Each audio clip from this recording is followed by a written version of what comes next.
5 अगस्त को Indian national student organisation अपना 22वां स्थापना दिवस मनाने जा रहा है। बीते हुए 21-22 वर्षों में इंडियन नेशनल स्टूडेंट ऑर्गेनाइजेशन ने जहां एक जिम्मेवार छात्र संगठन की जिम्मेवारी को अदा करने का काम किया है, वहीं सामाजिक पहलुओं के ऐसे आयाम रचे हैं जो नई पीढ़ी के लिए मील का पत्थर साबित हुए। इंडियन नेशनल स्टूडेंट ऑर्गेनाइजेशन उत्तर भारत का एक प्रभावशाली ऐसा संगठन है जिसमें लाखों विद्यार्थीगण हरियाणा, पंजाब, चंडीगढ़, दिल्ली, राजस्थान, पूर्वी उत्तर प्रदेश और कुछ अन्य प्रदेशों से जुड़े हैं।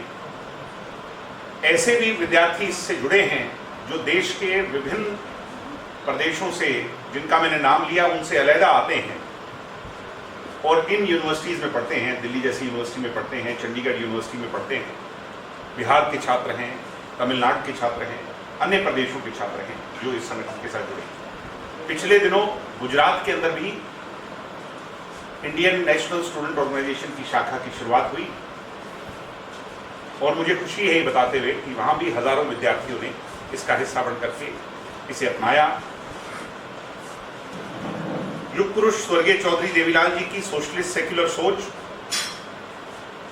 गरीब घरों के बच्चों को अच्छी शिक्षा, अच्छा स्वास्थ्य, रोजगार के अच्छे अवसर कैसे मुहैया हों, इसके लिए इनसो एक क्रांति है। डॉक्टर अजय सिंह चौटाला जी ने 2003 में इनसो की नींव रणधीर सिंह सरीखे के लोगों के साथ और लाखों विद्यार्थियों के साथ दिल्ली के अंदर तालकटोरा स्टेडियम में रखी थी। इनसो ने लगातार ऐसे आयाम रचे, सिर्फ छात्र राजनीति में नहीं, उनके विषयों को लेकर के ही नहीं, बल्कि आप जानते हो कि इनसो के नाम Guinness book of world record का भी रिकॉर्ड दर्ज है। सबसे बड़ा दान, नेत्रदान, जिसको महादान कहते हैं, उसमें 10,800 नेत्रदान कर करके रोहतक की धरती पर इनसो ने आयाम रचा। कभी विमेन एम्पावरमेंट के लिए बड़े बड़े सेमिनार्स लगा करके, save a girl child program चला करके, कभी पौधारोपण कर करके, कभी ब्लड डोनेट कर करके, अलग अलग, यहां तक कि एक दफे मुझे याद है जब मैं इनसो का प्रधान था तो एक साथ सबसे ज्यादा छात्रों ने पूरा शरीरदान, मरणोपरांत शरीरदान का संकल्प लेकर के एम्स की डॉक्टरों की टीम के सामने एक रिकॉर्ड रचा था। इनसो प्रभावी तौर पर छात्र राजनीति के अंदर भी उन सभी पहलुओं को उठाती आई है, क्लासरूम से लेकर लाइब्रेरी तक, बाउंड कैंपस, वन कैंपस, और छात्राओं के हक और हुकूक कॉलेजों और यूनिवर्सिटियों में कैसे मजबूत किए जाएं, उस पर सदैव काम करती आई है। हमें खुशी होती है बताते हुए कि छात्र संघ के अंदर भी पंजाब विश्वविद्यालय, जो हरियाणा से सीधे तौर पर संबंध रखता है, उसका अगर पिछले 20 सालों का इतिहास उठा करके देखें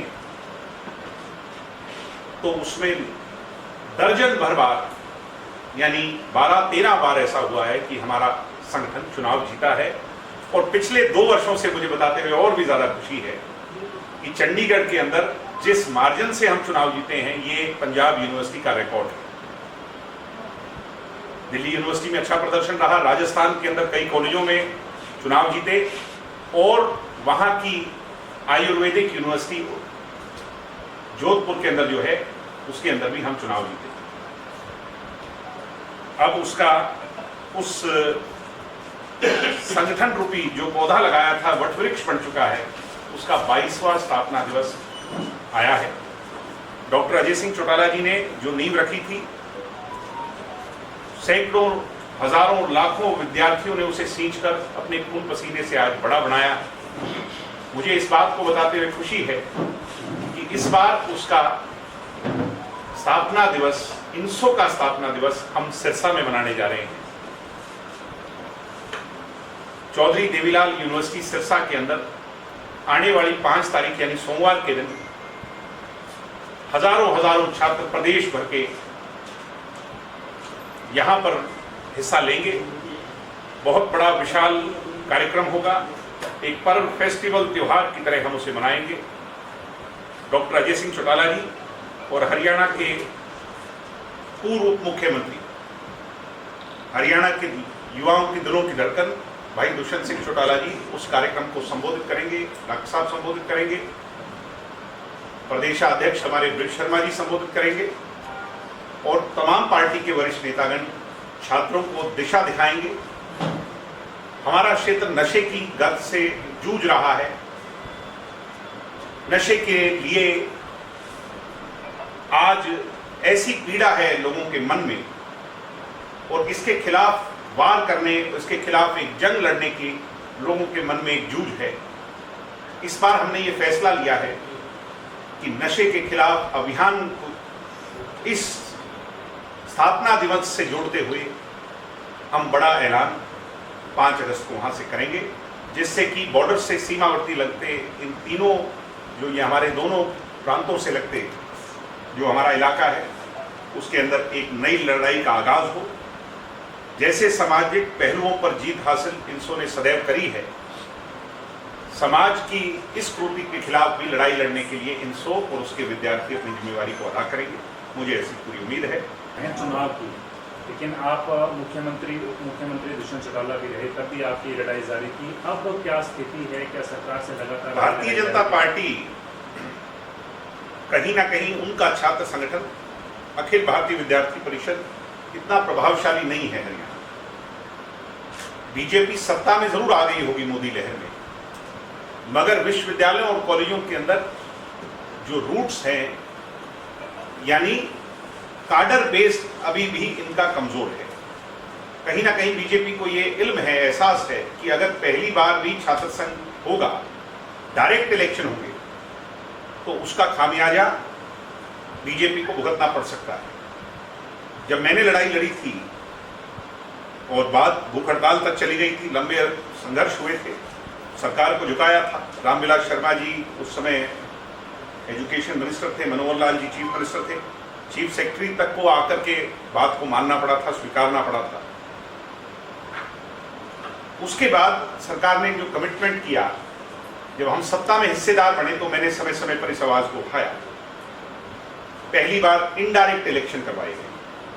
हम इनडायरेक्ट इलेक्शन के पक्षधर लोग नहीं थे और चौधरी देवीलाल जी की रीत को, उनकी जो पुरानी एक कहावत थी जो हमने सुनी हरियाणा बनाते हुए, कुछ लोगों ने मेरे पर आरोप लगाए कि आप अपने लोगों को प्रधान बनाना चाहते हैं, इसलिए चुनाव करवा रहे हैं। मैंने कहा था कि हम पहले इलेक्शन में चुनाव नहीं लड़ेंगे और इनडायरेक्ट इलेक्शन का बॉयकॉट करेंगे। सरकार ने फिर ये वादा किया कि डायरेक्ट इलेक्शन कराएंगे। इतने में कोरोना काल आ गया, 2 साल कोरोना के रहे। फिर मैंने आवाज उठाई तो सरकार ने एक बहाना बनाया कि अभी ऑनलाइन दाखिले हुए और उसकी प्रक्रिया लेट हो गई। लिंगदो कमेटी की सिफारिशें नवंबर तक दाखिलों को पूरा करने का कहती है, जो कि नहीं हो पाए, तो इसलिए इस वर्ष नहीं अगले वर्ष कराएंगे।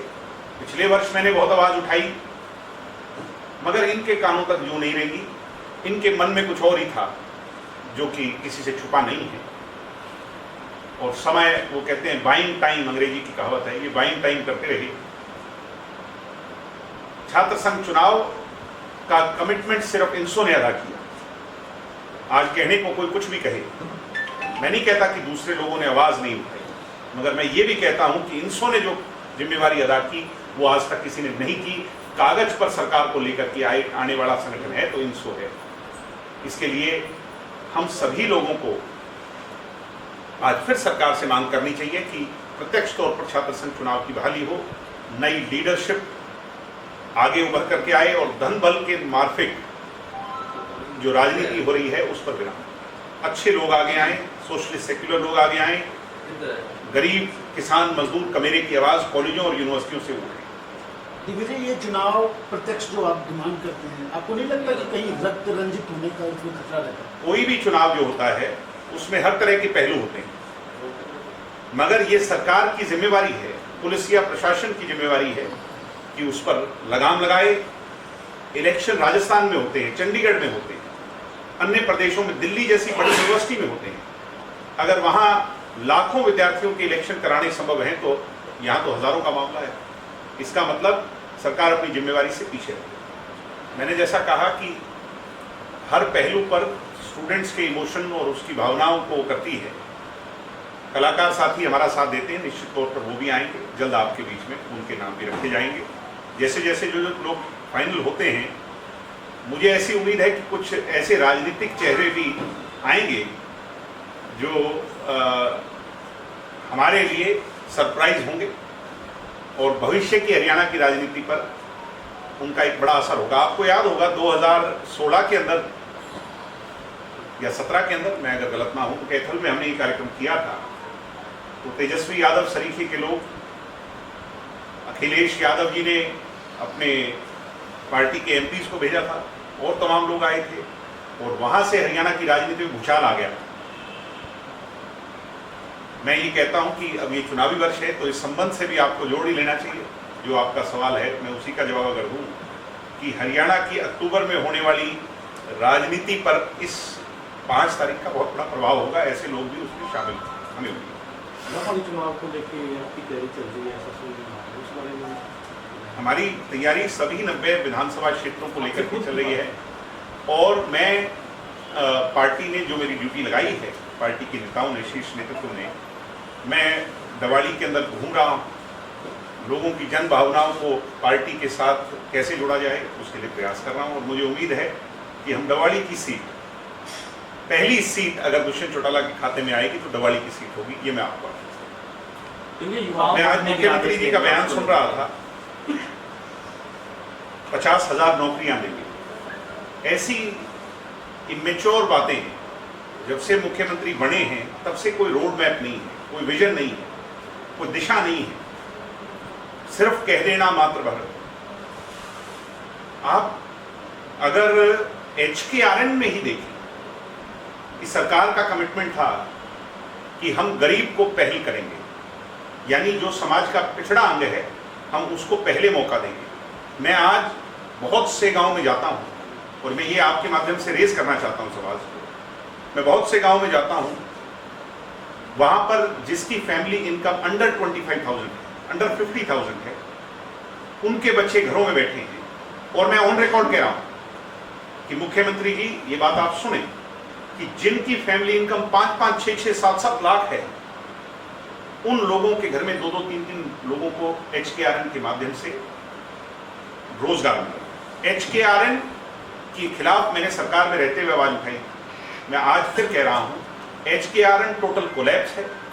भारतीय जनता पार्टी अपने वर्करों को सेट करने में लगी हुई है। HKRN से युवाओं को कोई बेनिफिट नहीं है, गरीबों को कोई बेनिफिट नहीं है, समाज के पिछड़े अंग को कोई बेनिफिट नहीं है। HKRN बीजेपी की क्रीमी लेयर बन करके रह गया। बीजेपी जो लिस्ट देती है, कहने को कुछ भी कहें, बीजेपी के दी हुई लिस्ट से लोग लगते हैं और वो उनके अपने काडर और उनके, या कह लीजिए उनके वर्कर या उनके चहीते लोग। तो इसलिए हरियाणा को जरूरत है कि एक ऐसा मॉडल लेकर के आए जिसमें गरीब कमेरे के बच्चों के लिए रोजगार सुनिश्चित हो, और हम बहुत जल्द इसकी घोषणा करेंगे। एक बड़ी घोषणा उस दिन डॉक्टर अजय सिंह चौटाला जी 5 तारीख को करेंगे, तो उसका हम